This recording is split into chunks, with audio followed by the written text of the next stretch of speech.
seconds till the enemy reaches the back. Card. Eto wala talagang lumalakas sa solo player. Walang nakaka-high point sa solo player lang. Nag-i-improve meron, pero lumalakas sa solo player wala. Shoutout sa mga solo player dyan. Alam ko kung gaano kahirap. Sorry idol, pero yan pa rin siguro yung dahilan kung bakit low points pa rin tayo ngayon kahit pa in season na. Sa kakasolo natin, hindi na tayo umangat. Ramdam ko yan tol kasi low points lang din ako. Pero wag ka magsawa, makakahanap ka rin ng kaparte mo. Advantage talaga kasi sa laro yung may kaparte ka.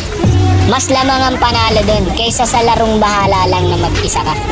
Kaya simula ngayon tol, I challenge you na wag ka na mag-solo. Pero kung kaya mo namang i-handle yung inis mo sa pagsa-solo player, ituloy mo lang yan hanggang sa mapuno ka. Yan ngayon yung dahilan kung bakit depressed ka sa mga kakampi mo.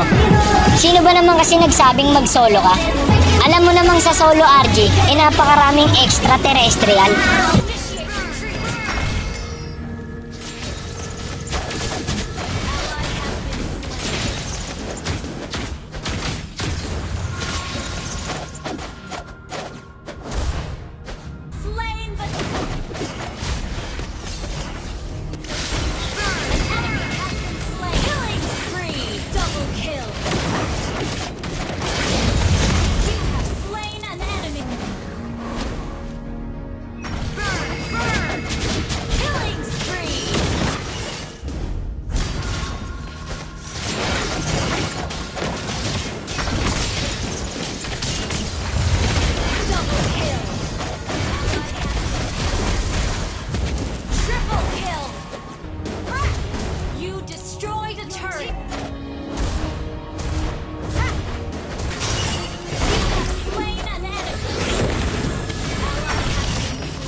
Victory!